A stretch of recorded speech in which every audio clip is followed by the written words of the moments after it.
Vamos a arrancar con 2 temas, que el primero es la infancia de Jesús. Quiero irme bien rápido porque la mayoría de estos son temas que conocemos porque los leemos en la iglesia constantemente, pero quiero que los tengamos ahí conectados para que sepan de lo que está pasando. Vamos al libro de Lucas, al Evangelio de Lucas, por favor. Y en Lucas, ahí este es el evangelio que habla sobre la infancia de Jesús. Es interesante que hay pasajes que este evangelio omite en comparación con los otros evangelios que son paralelos, ¿verdad? Y en algunos pasajes Lucas hace un énfasis que los otros no hacen este énfasis. ¿Por qué? El, el propósito del Evangelio de Lucas era presentar a Jesús como el hombre perfecto, ¿ok?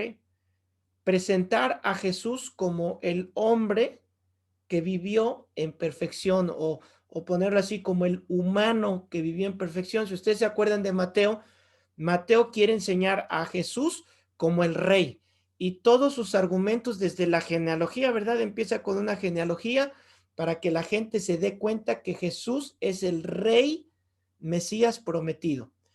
Juan, el evangelista Juan, lo que escribe es para que la gente sepa que Jesús es Dios, que Jesús es el Cordero, desde que inicia. En el principio era el verbo y el verbo era con Dios y el verbo era Dios, ¿verdad? Todo Juan está aportándonos pruebas para que la gente entienda que Jesús es la deidad, es Dios. Pero Lucas, lo interesante de Lucas es que él era un doctor, un médico, era un hombre de ciencia. Entonces Lucas nos retrata la vida de Jesús, pero en su humanidad como hombre y cómo como hombre vivió en perfección. Él y presenta a Jesús como el estereotipo de los humanos, como yo humano puedo seguir a Jesús porque Jesús es Dios, pero es un hombre. Y este pasaje de Lucas, en Lucas 2, cubre casi 12 años de la vida de Jesús, 12 años.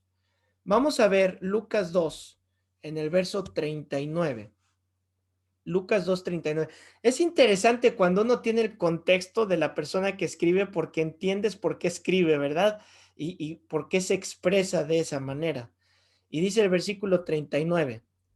Después de haber cumplido con todo lo prescrito en la ley del Señor, volvieron a Galilea, a su ciudad de Nazaret. Entonces, Jesús venía con sus padres, ellos cumplieron las costumbres. El relato comienza cuando José, María y el niño Jesús retornan a Jerusalén. Cumplieron lo que se les mandó. Al ser hijo primogénito, la ley decía que el hijo primogénito debía de ser presentado al sacerdote. Entonces ellos fueron a presentar a Jesús al sacerdote y vienen de regreso, cumplieron con la ley. Y nos hace un comentario Lucas que los otros evangelios eh, eh, eh, no mencionan. Por ejemplo, Lucas no nos menciona sobre los magos o los sabios de Oriente. ¿Se acuerdan que los otros evangelios comentan los pastores y los ángeles hablando y los sabios que se preparan y que van con Herodes? Lucas no. Lucas se va al grano, ¿no? Lucas se va hasta Nazaret. Lucas habla de cómo se devuelven al lugar de su residencia hasta el inicio de su ministerio. Y ustedes saben que Nazaret era una ciudad nada importante, esa es la verdad. No tenía nada que ver con los grandes asuntos de la metrópolis, no se hacían grandes eventos, no era sede de asuntos importantes o sede deportiva, no había nada de eso. ¿Por qué? Es interesante, ¿no? Pues Dios no se fija en lo que el mundo se fija. Dios no pone su atención en lo lujoso de la ciudad. Y esto, miren, parece cliché que yo se los diga. Parece cliché que lo oigamos de los pastores. La Biblia dice que Dios escogió lo sencillo del mundo para humillar, para deshacer a los que se creían mucho. Y lo oímos y lo repetimos y lo repetimos y lo repetimos. Pero ¿cuántas veces nos pega a nosotros?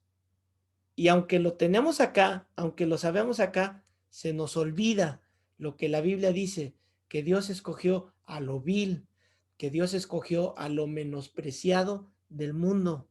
Entiéndelo de una vez por todas. Si somos algo, somos por la misericordia de Dios. No, Dios no escoge a alguien que se crea capacitado. ¿Se acuerdan del joven rico? Cuando llegó con el Señor Jesús y le dijo, Señor, yo he cumplido toda la ley. O sea, este cuate estaba grueso, ¿no? A llegar y decir, yo he cumplido toda la ley. Y todo su currículum que le presentó al Señor Jesús, cualquiera hubiéramos dicho, ese es el candidato perfecto para ser pastor. Cualquier pastor de nosotros hubiéramos dicho, ese es el discípulo perfecto que todos quisiéramos. Honesto, verdadero, cumple la ley y tenía dinero y estaba dispuesto a seguir, dispuesto a hacer muchas cosas. Cualquiera diría, yo lo quiero en mi equipo. Pero ¿qué hizo el Señor Jesús con ese joven rico? ¿No? Ah, sí, eres todo eso que dices, estudiaste en el Instituto Bíblico Casa de Oración a los pies de Gamaliel. Ok, a ver, ahora ve y deshazte de todo lo que tienes. Y la Biblia dice que el joven se entristeció. ¿Por qué? Porque Dios no mira, entiéndelo, lo que nosotros miramos. Dios no mira la ropa que te pones. Ahora, si Dios no lo hace, ¿cuál sería la meta de nosotros, sus hijos? No hacerlo, no fijarnos en eso. Y qué triste que se enseñe o que se ponga el énfasis en el look, en lo que se tiene, en los bienes materiales, en la cuenta del banco. Nosotros debemos de purificarnos de eso, hermanos, porque muchos de aquí van a llegar al ministerio, muchos de aquí van a ser evangelistas, maestros, otros van a ser tal vez tengan el don de la profecía, otros van a ser pastores de todo este grupo que tenemos aquí. Y si tú desde ahorita estás haciendo cuentas de cuánto necesitas en diezmos para vivir, si tú ya estás haciendo cuentas de hasta cómo te vas a parar, ¿no? ¿Cómo haces tu entrada? Porque yo estoy en lugares donde veo cómo preparan su entrada, ¿no? Los grandes siervos. Y cuando entran en el lugar, se sintió que entraron de una mala manera. No se sintió la presencia de Dios, se sintió su presencia. Debemos de tener cuidado. La autoridad Dios nos la da. Dios nos va a honrar, Dios lo va a hacer, Dios te va a dar honra, Dios te va a dar respaldo. La gente, cuando tú estás conectado con Dios, la gente va a sentir y va a mirar el poder de Dios en tu vida. La gente, el Espíritu de Dios va a hacer a la gente honrarte y respetarte. Tú no vas a tener que estar haciendo a ver, honrenme y díganme así, y hagan esto y hagan lo otro, porque te estarías desviando. ¿Se acuerdan que Natanael dijo, algo bueno puede salir de allá? ¿No? De donde está Jesús, algo bueno puede salir, porque Dios no mira nada de eso. El versículo 40 dice, y el niño crecía y se fortalecía y se llenaba de sabiduría y la gracia de Dios era sobre él. Entonces les decía que Lucas nos presenta al hombre perfecto. El doctor Lucas mira al joven y lo mira desde un punto de vista médico, pediatra, lo mira desde el punto de vista de la ginecología, ¿no? De su nacimiento y de la pediatría. El Señor Jesús crecía físicamente, se fortalecía espiritualmente, se llenaba de sabiduría mentalmente. La gracia de Dios era sobre este muchacho y él crecía física, espiritual y mentalmente. El doctor Lucas lo cuenta porque es doctor. y tiene interés en platicarnos esto, tiene interés, él toma notas que otros no toman nota. Él nos está describiendo, ¿verdad? Cómo es el crecer, cómo es la escena de la niñez de Jesús cuando él tenía 12 años, ¿no? Ahora, su crecimiento era paulatino, ¿no? Él tenía un crecimiento paulatino, poco a poco va creciendo, poco a poco se va fortaleciendo. Y este crecimiento paulatino de Jesús echa a tierra muchas tradiciones y muchas fábulas que la gente cuenta de la infancia de Jesús. Hay muchas fábulas y todo eso se queda ahí, se queda en fábulas, se queda en cuentos. ¿Por qué? Porque la Biblia no lo registra. El Señor Jesús creció como un niño, como un adolescente, que necesitaba desarrollar sus huesos, que desarrolló todo su pensamiento. ¿Y cómo lo hizo? Pues se metía a la escuela, ¿no? Vamos a ver lo que dice el 41 en adelante. Iban sus padres todos los años a Jerusalén a la fiesta de la Pascua. Cuando tuvo 12 años, subieron a Jerusalén conforme a la costumbre de las fiestas. Ya dio el salto, ¿verdad?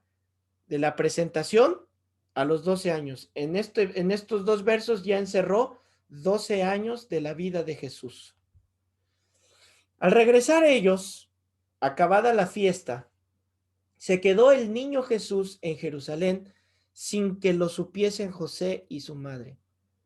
Y pensando que estaba entre la compañía, anduvieron camino de un día y le buscaban entre los parientes y los conocidos, pero como no le hallaron, volvieron a Jerusalén buscándole. En aquellos días, hermanos, se acostumbraba a viajar en grupos, o como le llama aquí el versículo, en compañías. Entonces, cuando llega la hora de salir de Jerusalén, se reúne todo el grupo, todas las familias y empiezan su viaje hacia sus hogares. Cuando el grupo con el que viajaba José y María y Jesús estaba ya en camino a Jerusalén, pues empezaron a notar la ausencia de Jesús. Me imagino en ese momento a José preguntándole a María, ¿dónde está Jesús? Y María diciéndole, pues yo pensé que estaba contigo. Y José, pues yo pensé que estaba contigo. ¿A algún papá le ha pasado eso? ¿O le pasó alguna vez? No, no, pues no estaba contigo. No, ¿qué no estaba contigo? Y entra ese, ¿verdad? Ese que se te baja así toda la sangre a los pies y dices, ¿dónde está? ¿Dónde se fue? Lo empiezan a buscar entre toda la compañía. Hicieron lo que cualquier papá haría. Se regresaron a Jerusalén. Obviamente, dejaron que la compañía avanzara y ellos se regresaron a Jerusalén. Y la pregunta obvia, ¿dónde creen que lo encontraron? En las maquinitas, ¿no? En mi época, cuando yo puse nervioso a mi mamá de que no llegaba, porque iba por las tortillas, era porque estaba en las maquinitas. Y se te pasaba el tiempo y a la mamá se le salía el corazón y al hijo se iba el tiempo, ¿no? Hicieran como yo de los que comprábamos las fichas y las poníamos en la pantalla, todas las fichas, hasta que se acabaran. Y pues la mamá, ¿verdad? ¿A dónde va? Pues a las maquinitas, porque ahí está su corazón. ¿Dónde fue el lugar donde encontraron a Jesús? En el templo, en el templo, ¿verdad? Eso es bonito, eso es padrísimo. Verso 46.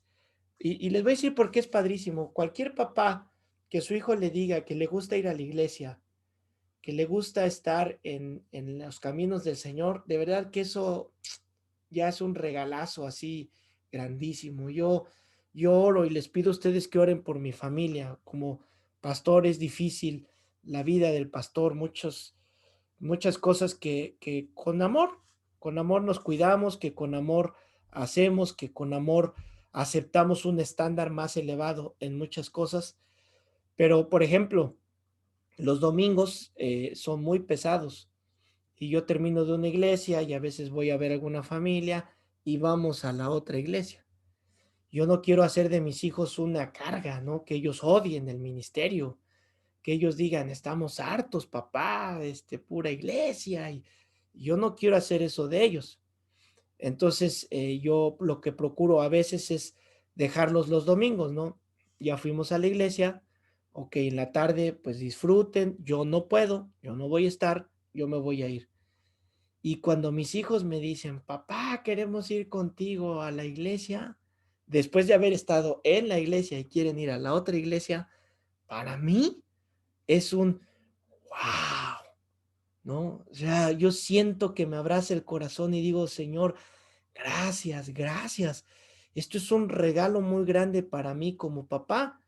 Entonces, imagínense a los papás naturales de Jesús, el Señor Jesús, y pues cuánto más el Padre Celestial, ¿no? Sabiendo, y la respuesta que él da en el verso 46, ¿no? Perdón, en el verso, sí, en el verso 46. Y aconteció que 3 días después le hallaron en el templo, sentado en medio de los doctores de la ley, oyéndoles y preguntándoles, ¿no? ¿Y qué es la respuesta de Jesús? En los negocios de mi papá me conviene estar. Ahí es donde quiero estar. Entonces, hay algunos de ustedes probablemente que cuando han oído mi testimonio o muchos testimonios de personas que han sido rescatados de las drogas, que vienen de matrimonios fallidos, que vienen de una vida fea, de riesgos, de que vienen de perderlo todo. Y hay algunos de ustedes que han nacido por la gracia de Dios en hogares donde sus papás les enseñaron el camino de Dios desde jóvenes o desde niños. Y a mí una vez uno que así creció me dijo, pastor, pero yo no tengo testimonio. Yo oigo que todos cuentan su testimonio, yo oigo a todos decir a mí de las drogas, del cártel, yo era golpeador, yo era ratero, yo era esto. Y él me dijo, y yo quiero contar un testimonio así, no tengo, ¿cómo le hago? Entonces a mí me asombró que me dijera eso porque digo, wow, qué testimonio más grande tienes que desde niño puedes decir, yo sé que en los negocios de mi padre me conviene estar. ¿Sabes cuántos de nosotros quisiéramos decir lo mismo? ¿Sabes cuántas personas quisiéramos decir lo mismo? En los negocios de mi padre me conviene estar. Que los hijos digan eso. Entonces, si tú eres adolescente, yo veo Johanna, Génesis, que son, creo, o Jorgito, ¿dónde está Ishkan? No los veo aquí. Acá están. Ahí, toda la banda de Ishkan, todos ustedes, pues están de 20 para abajo, creo. Entonces, ustedes y los jóvenes que hay aquí, el testimonio de decir desde esta edad, en los negocios de mi padre me conviene estar, o desde niños, o desde que nacieron, déjenme decirles, tienen un privilegio delante de Dios grandísimo. El Padre en el cielo se regocija desde su nacimiento. No busquen, no busquen rollos, no busquen testimonios. Tienen el testimonio más poderoso que alguien pudiera tener y que muchos de los que están en la pantalla quisiéramos decir, yo hubiera querido conocerlo desde su edad. Rápidamente, hubo un joven que así hijo de pastor, lamentablemente dijo que él quería buscar su testimonio y se fue a buscar su testimonio. Se metió con una prostituta, se drogó, se metió con una prostituta para regresar y después decir, no, yo me metí y mi testimonio y Dios me salvó, ¿no? Y todo este rollo. Y cuando despierta el joven, después de haber estado con la prostituta y darse un vuelo, cuando despierta, pues se encontró que ya no tenía la cartera, ¿no? Ya la había perdido, la cartera, sin dinero. Y en el baño encuentra con vilé escrito, bienvenido al mundo del SIDA. Y le bastó una noche, le bastó una locura, y ustedes saben el desenlace. Ese joven murió lenta y dolorosamente. Pero esa fue la muerte que le esperó, lenta y dolorosa. ¿Por qué? Por la tontería de salir a buscar testimonio. Entonces, ¿qué no sabes? Que en los negocios de mi padre me conviene estar. Aquí es donde estoy bien, aquí es donde estoy mejor, aquí es donde estoy seguro. Entonces, no salgan a buscar ningún testimonio, muchachos. Y él está con los doctores de la ley, o sea, está con los doctores de la ley, con la eminencia, con los jefes, con los que conocen de cabo a rabo la ley, conocen cada letra. Es más, ellos hasta la fecha invierten desde su desde su adolescencia, desde su pubertad, invierten su tiempo para memorizarla. No, de veras que ellos, porque perdieron la brújula, o sea, agarraron monte y agarraron tanto la ley, tanto, tanto, tanto, que le inventaron cosas, pero el conocimiento que tienen es muchísimo. Y con ellos está hablando y les dice en el verso 47, todos los que le oían se maravillaban. ¿De qué? De su inteligencia y de sus respuestas. Entonces yo creo que Jesús de alguna manera fue un niño prodigio. ¿Han visto ustedes esos niños que son muy inteligentes, ¿no? Que uno se queda con el ojo cuadrado. Yo definitivamente creo que nuestro Señor Jesucristo tenía una inteligencia, era un hombre prodigio. Digo, tenía toda la gloria de Dios en él, ¿verdad? ¿Cómo no? ¿Cómo no va a ser así? Y de dejarlos a los doctores con con el ojo cuadrado. Y estamos hablando que en cierto punto eran medio amargados los doctores de la ley, porque eran tan rígidos que si tú te equivocabas en algo, pues ya había roto la ley y te iban a dar una tremenda reprimenda que te mandaban directo al infierno, ¿no? Al Hades, ya. Y el Señor tenía esa inteligencia. Verso 48. Cuando le vieron, o sea, los papás, se sorprendieron y le dijo su madre, hijo, ¿por qué nos has hecho así? Pregunta, ¿cuántos días dejaron de ver al niño Jesús de 12 años? 3 días. ¿Alguno de ustedes se le ha perdido a su hijo por 3 días? ¿Cuánto es lo más que lo han perdido? Si yo he estado así en algún lugar y les digo a mis hijos, cada 5 minutos, papá, queremos ir al parque a jugar, cada 5 minutos vienes a darme una vuelta. Y mis hijos dicen, aquí soy papá, y se van. Y en 5 minutos regresan, aquí sigo papá, y se van. Me pasó algo curiosísimo, hasta me da un poquito de pena decirles. Fuimos a una plaza y mi hijo entra conmigo al baño y le digo, espérame, aquí afuera, hijo. Y no, se metió conmigo y cuando cierro la puerta, mete su pie adentro para que yo le vea el pie. Y yo le digo, hijo, ¿qué haces? Es para que veas que aquí estoy, papá. No, bueno, qué padre que haga eso, hijo, ¿no? Pero 3 días es mucho, no es algo fácil para una mamá perderlo. Entonces ellos traían un sobresalto. Ahora, si a ti se te pierde 3 días tu hijo, la verdad, ¿qué haces cuando lo encuentras? Yo creo que suceden dos cosas cuando lo encuentras. ¿Qué sucede? Primero, te vuelve el aliento, ¿no? Ya lo vi, así como que te quitan una piedra de encima, ¿sí o no? O sea, ya lo vi. Pero la segunda cosa que haces, aquí entre nos, no, no te hagas. ¿Qué es lo que haces? Le pones una tunda, ¿sí o no? Ya te estás quitando el cinturón y chamaco. Pero, ¿verdad? ¿Sí o no? Estos somos nosotros, estos somos tú y yo. Que aquí, por más que uno diga, no, yo no, pastor, no te hagas, porque son las dos cosas que nos haríamos, que hacemos, la verdad, ¿no? Ok, entonces, dice el versículo 48. He aquí, recuerde que la expresión he aquí, ya estudiamos, ¿verdad? Que esa expresión es y de repente, cuando tú lees he aquí en la Biblia es una expresión muy alta, son negritas, son signos de admiración, es cursiva, es un gran remarco. Y he aquí, tu padre y yo te hemos estado buscando con angustia. Yo me la imagino así, no me la imagino hablándole suavecito, yo me la imagino hablándole duro. Entonces él les dijo, ¿por qué me buscáis? ¿Qué? ¿Qué? ¿Cómo? ¿Por qué me buscas? Y si soy tu mamá y eres mi hijo. ¿No sabías que en los negocios de mi padre me es necesario? Y aquí vemos una necesidad. Aquí vemos una necesidad del Señor, del niño, del joven Jesús. Yo necesito estar en los negocios de mi padre. Mamá, estoy en el momento cuando más absorbo.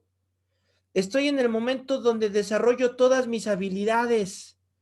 Estoy en el momento donde todo lo que me digan soy una esponja. Los niños de esa edad para abajo, tú mételes idiomas, mételes música, mételes cualquier cosa y mira.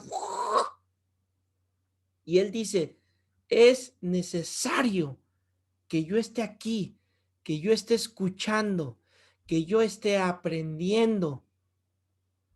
Verso 50. Mas ellos no entendieron las palabras que les habló, pues obviamente no lo iban a entender.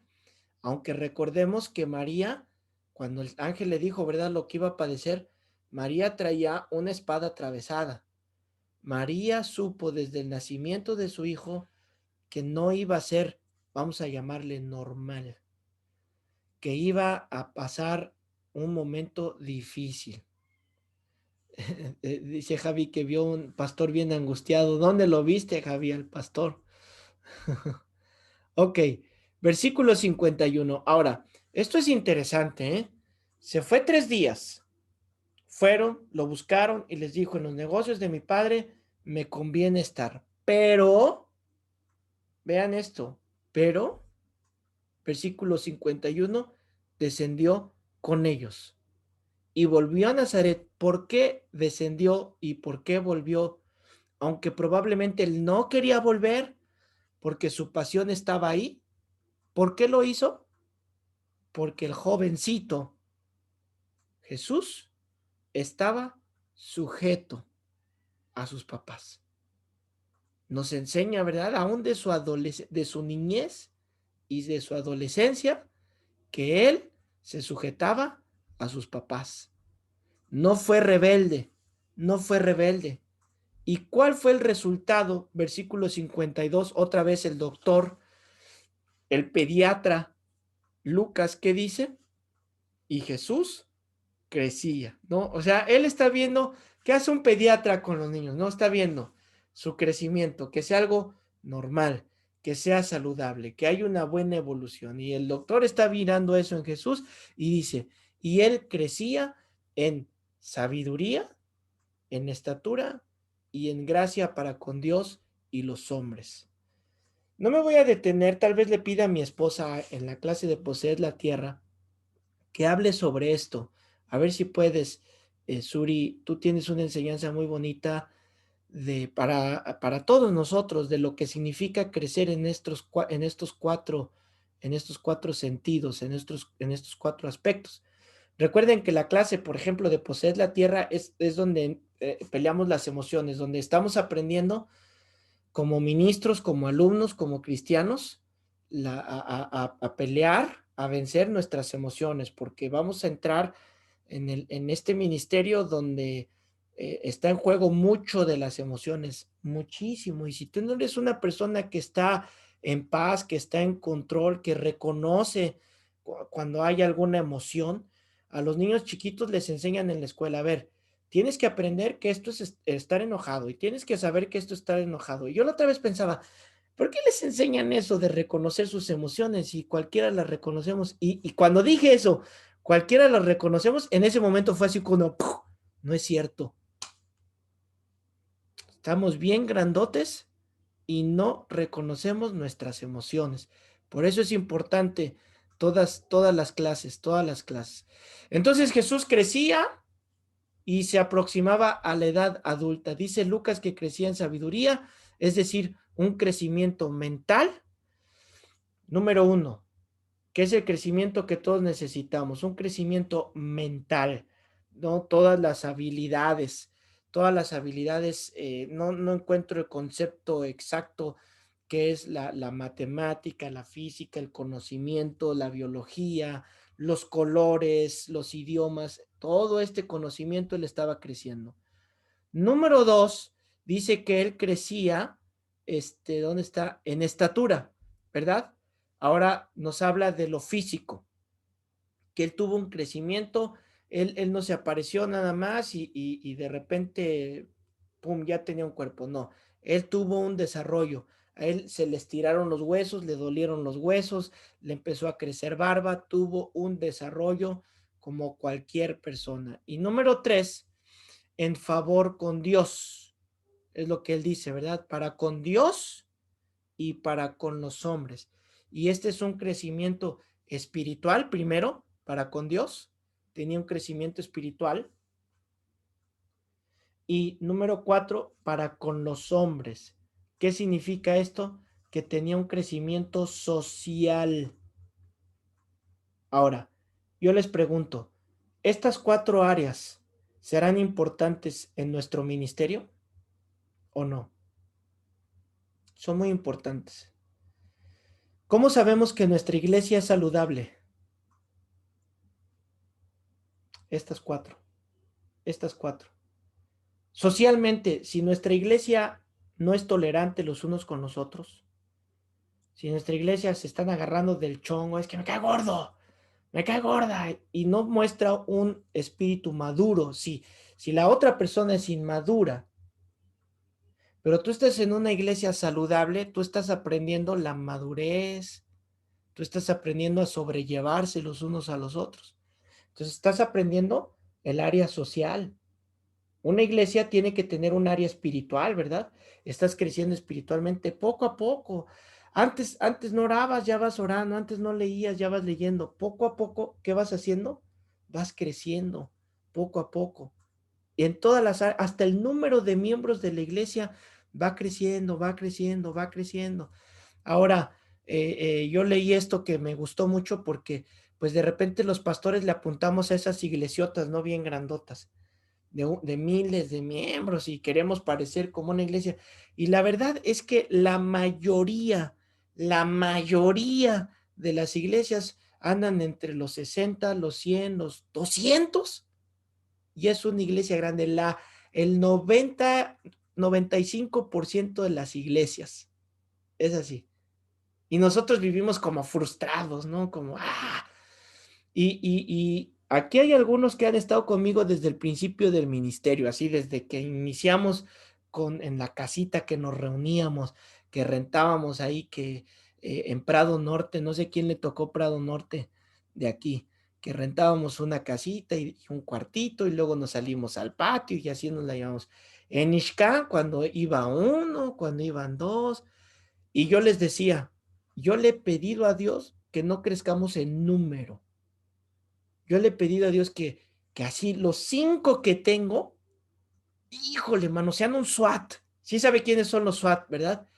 Cuando ya nadie puede hacer nada, cuando ya fueron policías, el ejército, cuando ya fue el rebelde sin causa, ¿cómo se llamaba? El renegado. Cuando ya fueron todos y nadie pudo, su última es los SWAT. Y sabes que si llamas a un SWAT, lo va a solucionar. Ya no hay más. Y yo le decía a Dios, que estos que están, Señor, sean el SWAT. Pero después me arrepentí porque Dios me habló y Dios me dijo, mira, necesitas estas cuatro. Necesita haber un crecimiento en número. Y yo dije, Señor, entiendo, yo estoy predicando de una iglesia saludable, yo quiero una iglesia saludable. Señor, si tú nos vas a hacer crecer, necesito un equipo que me ayude. ¿Y qué creen que hace Dios? ¿Ven la pantalla? ¿Ven todos los cuadros que tienen ahí en su pantalla? Agárrense, porque las iglesias van a crecer. Primero ustedes se preparan y ¿qué es lo que hace Dios? Ok, el pastor está ocupado, el pastor está haciendo acá, pero ahí están todos ustedes que pueden atender a las personas ayudando al pastor al crecimiento de la iglesia. El crecimiento es en estas cuatro áreas y ahí debemos de trabajar. Amén. Amén. Bueno, ya no les voy a dar el otro tema porque ya son las 10.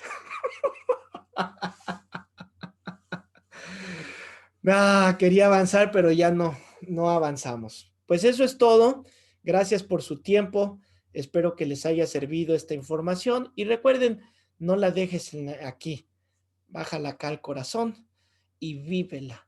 Y vamos a poner en práctica esta pequeña, gran enseñanza de la niñez y la adolescencia del Señor Jesucristo. Bueno, si nadie tiene un comentario, entonces, hasta la vista, babies. Solo Gracias, esperamos pastor. la liga, pastor, Gracias. para ver la lista. Se las mando. La voy a buscar Gracias, y se las pastor. mando. Gracias. Buenas noches. Les bendiga, Buenas hermanos. noches. Descansen. Los que tomaron café, a ver cómo le hacen para dormir ahorita. Ah, no hay problema, pastor. Sí puedes dormir de todos modos. Apenas vamos a tomar café. Hijo, yo tengo una reunión, pero ni de broma tomo café ahorita. Pastor, les mando un fuerte abrazo. Gracias, Chela. Va de regreso el abrazo.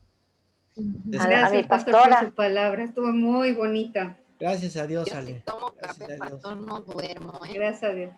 Si tomo Bueno. café, yo no duermo. Bendiciones. Tim Bin. Yo sí puedo dormir.